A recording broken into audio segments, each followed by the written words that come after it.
जो राजनीति विज्ञान वर्तमान में जो राजनीति विज्ञान की स्थिति है उसके हम इतिहास के बारे में पिछले क्लास में हम लोगों ने पढ़ा है कि राजनीति विज्ञान किस प्रकार से कार्य करता है, उसकी कार्य पद्धति क्या है। इसके साथ साथ हम लोग राजनीति विज्ञान को किस प्रकार से अध्ययन किया जाए इस बारे में भी हमने विस्तार से जानने, पढ़ने और समझने का प्रयास किया है। ठीक है, अब यह एक बड़ा मुद्दा है कि राजनीति विज्ञान की वर्तमान स्थिति क्या है और इसका जो है उत्थान और पतन किस प्रकार से हुआ है। तो राजनीति क्या है, पहले क्लास में हम लोगों ने पढ़ा और समझा कि राजनीति विज्ञान समाज, सत्ता, शासन और उसकी नीतियों के अध्ययन करने का एक प्रमुख उपक्रम है। ठीक है, यह जो है राजनीति को समझने के साथ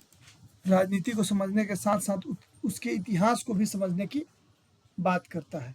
तो हम लोग इसके ऐतिहासिक स्थिति को पहले हम लोग पढ़े हुए हैं कि राजनीति विज्ञान कई बार जो है अपने उत्कर्ष पे रहा। उसके बाद हम लोग पढ़ते हैं राजनीति विज्ञान का मुख्य कार्य क्या था कि जनता के बीच एक ऐसी स्थिति को उत्पन्न करना जिसके माध्यम से समाज में, राज्य के बीच एक शांति स्थिति उत्पन्न रहे। इसको देखते हुए जो राजनीति विज्ञान का राइज है तो प्राचीन काल से आधुनिक काल तक उसके राइज के बारे में, मतलब उसके उत्थान के बारे में हम लोग देखेंगे, जिसमें कुछ महत्वपूर्ण बिंदुओं को हमें समझने का प्रयास करना चाहिए। राजनीति विज्ञान का जन्म कहाँ हुआ, आप में से कोई बताएगा? राजनीति विज्ञान का जन्म किस देश में हुआ?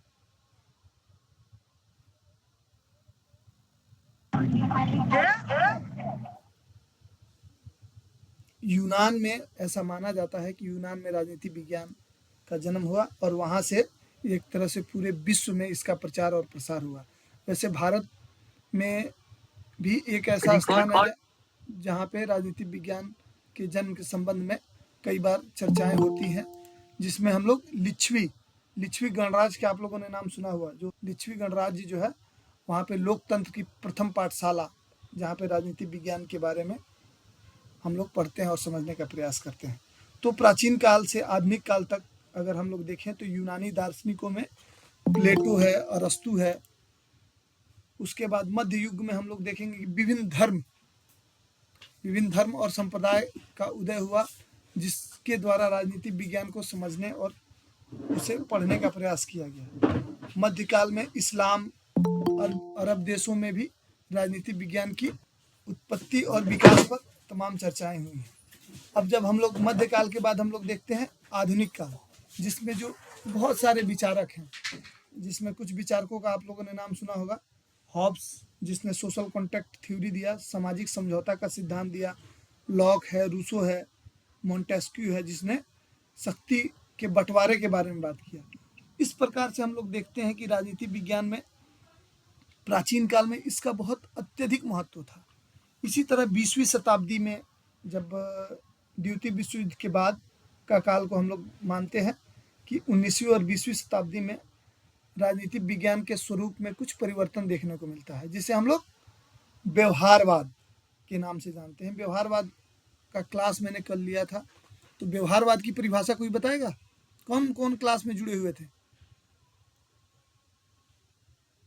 व्यवहारवाद की परिभाषा कौन बताएगा? व्यवहारवाद और उत्तर व्यवहारवाद कल क्लास में मैंने पूरा पढ़ाया। व्यवहारवाद के कुछ राइटर हैं जिनके बारे में मैंने कल बताया था। ठीक है, कि व्यवहारवाद के बाद जो उत्तर व्यवहारवाद क्यों आया। जब आप लोग क्लास में पार्टिसिपेट करते हैं तो उसको थोड़ा समझने का भी प्रयास करेंगे तो चीज़ें ज़्यादा आसान होगी आप सबके लिए, और मुझे भी पढ़ाने में थोड़ा अच्छा लगेगा। तो बताइए, व्यवहारवाद की परिभाषा कौन बताएगा? और क्लास करते समय अगर आप बताइए, निशी कुमारी। व्यवहारवाद की परिभाषा जो डेविड ईस्टन के बारे में हम लोगों ने पढ़ा कि व्यवहारवाद इसलिए आया कि राजनीति विज्ञान प्राचीन काल में एक तरह से संस्थागत अध्ययन का केंद्र बन गया था। व्यवहारवाद आने के पीछे यह था कि द्वितीय विश्व युद्ध के बाद लोगों को यह डर लगने लगा कि राजनीति विज्ञान अपने मूल उद्देश्यों को प्राप्त करने में असफल रहा है। उसी के उत्तर में व्यवहारवाद का जन्म हुआ। वो व्यवहारवाद ने क्या किया, राजनीतिक विज्ञान को एक तरह से वैज्ञानिक अध्ययन करने की बात कही और वैज्ञानिक अध्ययन को पूर्णतः वैज्ञानिक आधारित अध्ययन करने पर बल दिया, जिसे हम लोग कहते हैं मशीनीकृत अध्ययन। उसी के प्रत्युत्तर में या उसी के विरोध में दूसरा जो सिद्धांत आया उसे हम लोग पोस्ट बिहेवियरलिज्म कहते हैं, उत्तर व्यवहारवाद कहते हैं। और उत्तर व्यवहारवाद ने व्यवहारवाद की जो परिकल्पना है उसको क्वेश्चन किया, उसके विरोध में खड़ा हुआ और उसने बताया कि व्यक्ति जो है एक सामाजिक प्राणी है।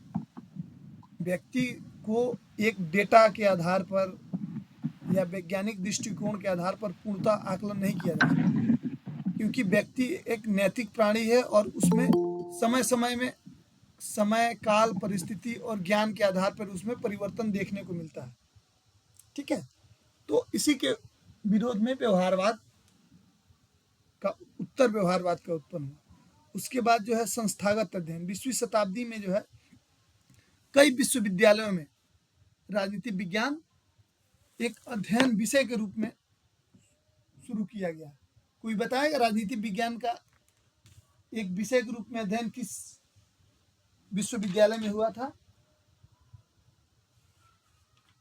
राजनीतिक विज्ञान का जन्म जो है एक विषय के रूप में किस विश्वविद्यालय में हुआ था?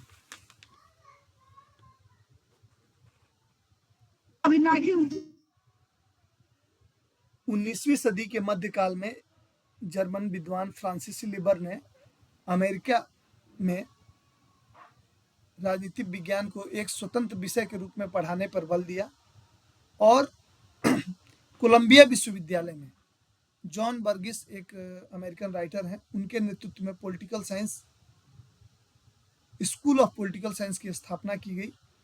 और इस स्थापना के साथ जो है दो संस्थाओं का भी स्थापना किया गया, जिसको हम लोग बोलते हैं political science, American political science association, और दूसरा जो है अमेरिकन पॉलिटिकल साइंस रिव्यू।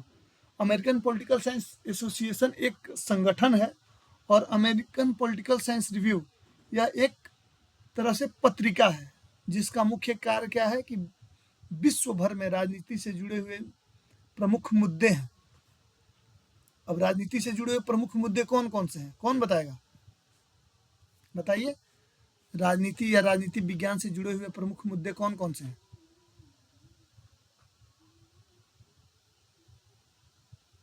दो देशों में सर अगर किसी तरह का विवाद है तो उसको सुलझाना। हाँ, दो देशों में किसी तरह का विवाद है, उसके साथ साथ जो लोकतांत्रिक प्रक्रिया में जो महत्वपूर्ण बिंदु हैं, जिसमें आप लोग पढ़ते हैं, जब हम लोग भारतीय संविधान की प्रस्तावना पढ़ेंगे तो उसमें ये सारी चीज़ें हमें देखने को मिलती हैं।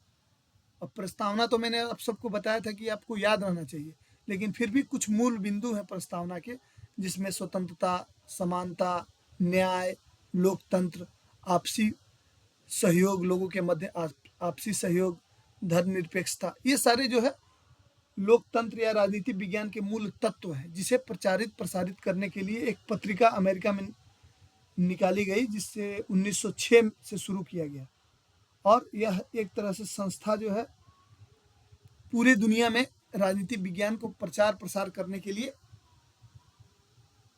जिम्मेदारी दी गई। 20वीं सदी में राजनीतिक विज्ञान को गोल्डन एज माना जाता है। पॉलिटिकल साइंस का एक तरह से स्वर्ण युग कह सकते हैं कि 20वीं सदी में माना जाता है। इसका कारण क्या है? पूरी दुनिया में 20वीं सदी का मतलब जो है पूरी दुनिया में लोकतंत्र का विकास हुआ, चुनाव संबंधी व्यवस्थाओं का पूरे विश्व में प्रचार प्रसार हुआ।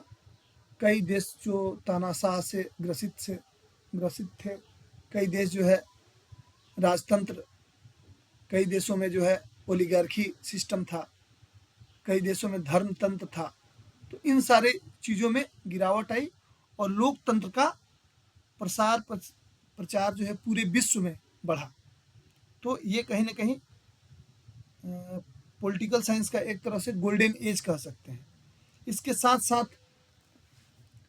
दुनिया भर में मानव अधिकार, मानव के संबंध में, मानव जीवन को ऊपर उठाने के लिए, मानव सुविधाओं को बढ़ाने के लिए अंतर्राष्ट्रीय स्तर पर कई कई देशों के मध्य जो है समझौते हुए, जिसमें अंतर्राष्ट्रीय संगठनों का भी महत्वपूर्ण योगदान है, जैसे संयुक्त राष्ट्र संघ। इसके साथ साथ विश्व शांति के लिए भी अध्ययन की बात की गई। इसमें कई बड़े महत्वपूर्ण व्यक्तियों का भी योगदान रहा, जिसमें हम भारत के Mahatma Gandhi, Nelson Mandela, Martin Luther King जो अमेरिका के थे, नेल्सन मंडेला साउथ अफ्रीका, आंग सान सू की म्यांमार, ऐसे व्यक्तियों का बहुत महत्वपूर्ण योगदान रहा है कि राजनीतिक विज्ञान में जो मानवीय मूल्य हैं, विश्व शांति के साथ साथ लोगों के आगे बढ़ने के लिए जो मानवीय मूल्य हैं, उनके संबंध में यह बात रखी गई। इसके साथ राजनीतिक विज्ञान के पतन के साथ साथ इसमें गिरावट, डिक्लाइन की बात जो कही जाती है, वो डिक्लाइन क्या है। जब हम लोग डिक्लाइन के बारे में बात करेंगे तो 21वीं सदी की राजनीतिक विज्ञान की तमाम सारी चुनौतियां सामने आता है, जिसे हम लोग पोस्ट ट्रुथ राजनीति या तथ्यों के स्थान पर भावनाओं और नैरेटिव का बोलबाला। अब जो है हमारे देश में ही देखा जाए कि कई बार जो लोगों के साथ जो समस्या आती है वो है फेक न्यूज की। इसके साथ साथ जो नैरेटिव का मतलब क्या होता है कि जो रियलिटी है, फैक्ट है, ट्रुथ है, उसको नज़रअंदाज करके एक ऐसा माहौल, नैरेटिव का मतलब एक ऐसा माहौल बनाया जाता है जिस माहौल के आधार पर लोगों को मोबिलाइज करने की, या पॉलिटिकल पार्टियां इसका प्रयोग करती हैं। इसके साथ साथ जो है कुछ धार्मिक संगठन भी इसका प्रयोग करते हैं, कुछ राजनीतिक संगठन इसका प्रयोग करते हैं। कई बार प्रेशर ग्रुप के द्वारा भी यह देखा जाता है कि नैरेटिव बनाने का प्रयास किया जाता है। इसके साथ साथ वैश्वीकरण और अराजकता। कई बार हम लोग देख रहे हैं, अभी वर्तमान में अमेरिका में इलेक्शन हुआ, इलेक्शन होने के बाद जो है वहाँ के राष्ट्रपति डोनाल्ड ट्रंप ने कई ऐसे बयान दिए जो विश्व शांति के लिए और कई देशों के लिए खतरा उत्पन्न करने वाला हो सकता है।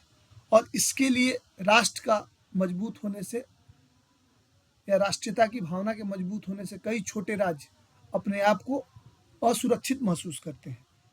जबकि राजनीतिक विज्ञान का मुख्य उद्देश्य क्या है? एक देश दूसरे देशों के बीच एक बेहतर संबंध स्थापित करके एक दूसरे के मध्य सहयोग करें और जो जन कल्याण के लिए कार्य करें। इसके साथ साथ कुछ जो आज राजनीतिक विज्ञान के पतन के लिए अगर जिम्मेदार हैं तो कुछ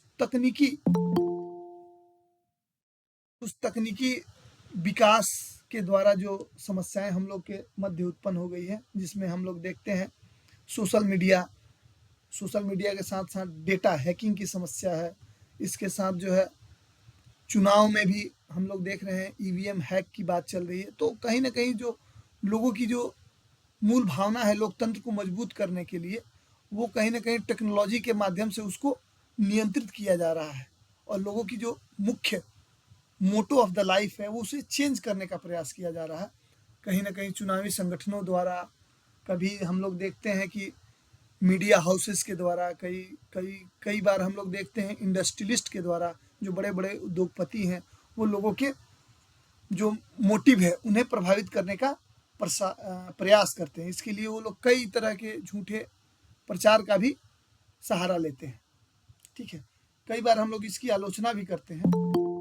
इस आलोचना में हम लोग देखेंगे कि जो शैक्षणिक और शोध, जब से सोशल मीडिया और तमाम इलेक्ट्रॉनिक मीडिया का ज़माना बढ़ा है, उसके बाद जो शोध, लोगों के पढ़ने लिखने की जो क्षमता है, राजनीतिक विज्ञान एक विषय के रूप में अध्ययन करने की क्षमता है, वो कहीं ना कहीं उसमें गिरावट, लोगों को पुस्तकों के प्रति जो रुचि कम होता जा रहा है। हम क्या कर रहे हैं, शॉर्ट वीडियो देखकर, या जो पॉलिटिकल साइंस के जो ओरिजिनल टेक्स्ट जिसे हम कहते हैं, कि जो राजनीतिक विज्ञान के संबंध में जो लिखे हुए ओरिजिनल टेक्स्ट है, उसे पढ़ने के से हम लोग बच रहे हैं। हम लोग शॉर्टकट, अभी आप लोग क्या कर रहे हैं, अभी जो है एग्जाम ओरिएंटेड पढ़ाई के लिए बस कुंजिका खरीदते हैं, और उसको पढ़ के पास होने की बात करते हैं। राजनीति विज्ञान के ज्ञान को प्राप्त करने के लिए हम लोग कम से कम प्रयास करते हैं। हम लोग चाहते हैं कि किसी तरह पास हो जाए। मैंने बताया कि कम से कम राजनीति विज्ञान जिनका एक विषय है, अगर विषय नहीं भी है तो कम से कम राजनीति विज्ञान की कुछ किताबों को आपको खरीदना चाहिए, जिसके लिए मैंने कई बार आप लोग को लिंक भी भेजा कि एक दो किताब कम से कम जो राजनीति विज्ञान के साथ साथ भारतीय संविधान की एक दो किताबें हैं वो आपके पास होनी चाहिए, जिसमें मैंने बताया था ओम प्रकाश गावा की राजनीति विज्ञान, उसके बाद जो है सुभाष कश्यप या डी बसु का भारत संविधान। 2 किताबें आपके पास होना बहुत ही आवश्यक है। ठीक है, अब राजनीति विज्ञान के जो पुनरुत्थान की बात करते हैं, राजनीति विज्ञान का भविष्य क्या हो सकता है, इस संबंध में हम लोग देखेंगे तो जो नए अवसर आए हैं वो है डिजिटल लोकतंत्र, एआई और नैतिकता का, जिसके द्वारा हम लोग जलवायु परिवर्तन जैसे बड़े विषय को नियंत्रित कर सकते हैं। अब जब आप डिजिटल लोकतंत्र के बारे में बात कर रहे हैं तो इससे पहले जो इलेक्शन, जब हम लोग बात करेंगे भारत में पहला चुनाव कब हुआ था, कौन बताएगा? भारत में पहला चुनाव कब हुआ था?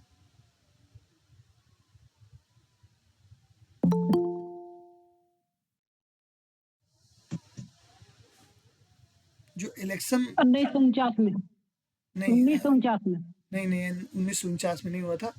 पहला इलेक्शन जो है 52 में हुआ था। ठीक है, उसके बाद और अभी जो है हम लोग एक तरह से देखें, एमपी का इलेक्शन हुआ, उसके बाद दिल्ली विधानसभा का इलेक्शन हुआ, तो चुनाव प्रक्रिया में कितना बड़ा बदलाव आ गया। और उसमें सबसे बड़ा जो है इलेक्शन जो है एक तरह से महंगा हो गया है, काफ़ी ज़्यादा खर्चीला हो गया है। पहले जो है इलेक्शन के खर्च 10,000 20,000 मैक्सिमम होता था और लोग जो है भावनात्मक रूप से नेताओं से जुड़ के वोट देते थे।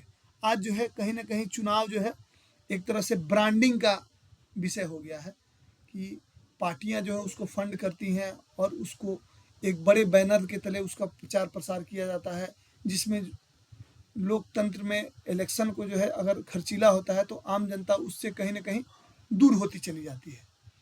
तो इसीलिए हम लोग देखते हैं कि इलेक्शन में जो डिजिटल लोकतंत्र की बात हो रही है, एआई की बात हो रही है, जलवायु परिवर्तन जैसे विषयों की बात हो रही है, कहीं ना कहीं हमें रुकावट पैदा करता है इलेक्शन को आगे बढ़ने में।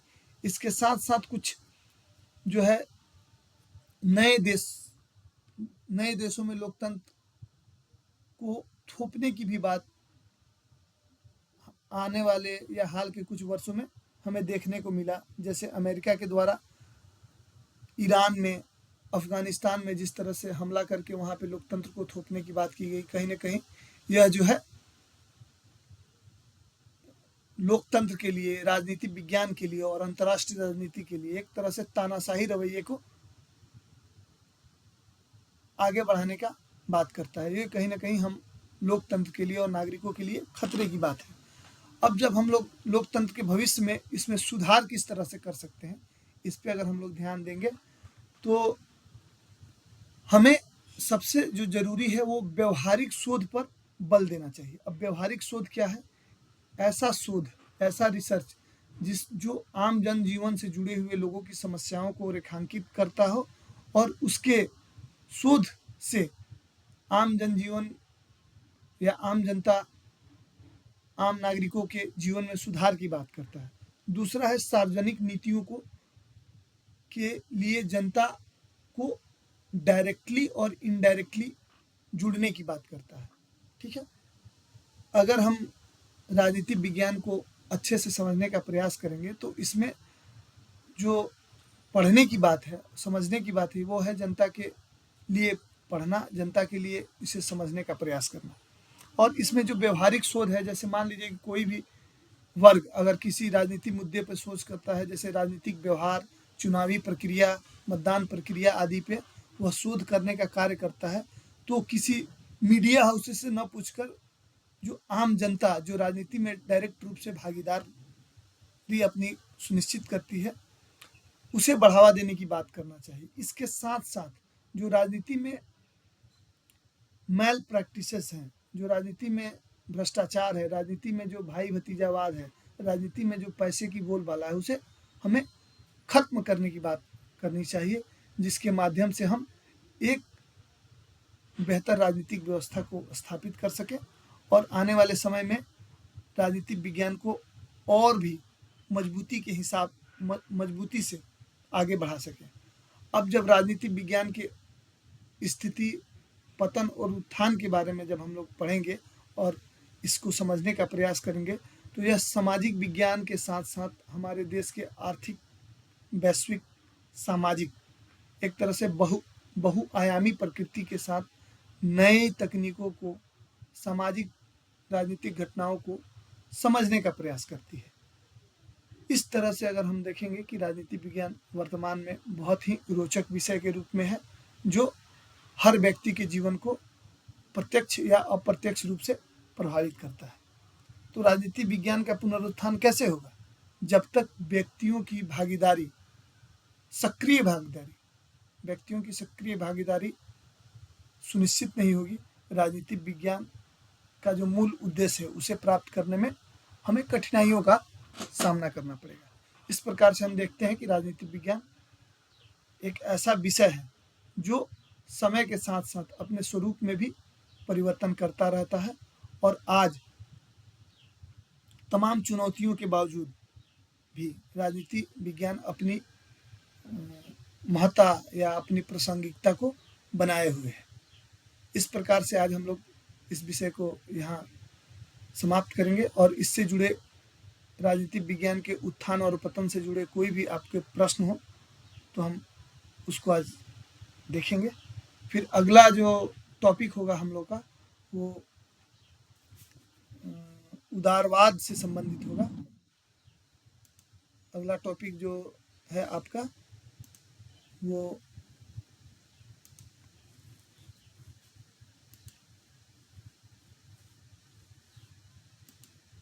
उदारवाद से संबंधित है। इसमें उदारवाद क्या है, उसके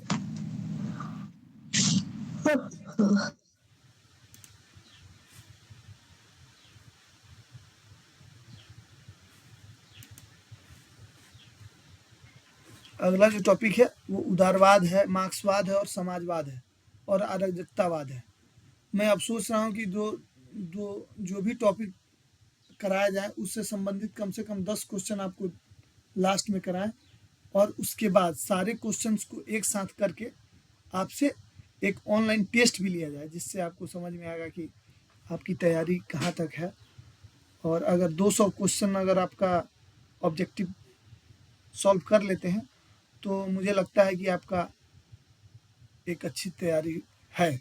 200 में अगर 70% या 60% भी आप लोग क्वेश्चन का सही उत्तर दे पाते हैं तो आप लोग की जानकारी या आप लोग की पढ़ाई लिखाई की दिशा सही दिशा में बढ़ रही है।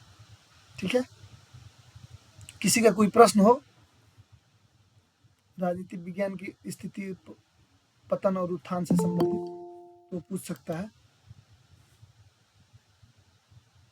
या कुछ ना समझ में आया। थर्ड सेमेस्टर का सिलेबस बता देते तो हम लोग थोड़ा हाँ, उसका भी सिलेबस, ये लेक्चर खत्म होने का उसका सिलेबस अभी आधा मैंने बनाया हुआ है, और उसको अभी ट्रांसलेट करके और रिजल्ट आने के बाद या मार्च में थर्ड सेमेस्टर का भी क्लास जो है एक मैं उसको स्टार्ट करूँगा, उसमें आप लोग को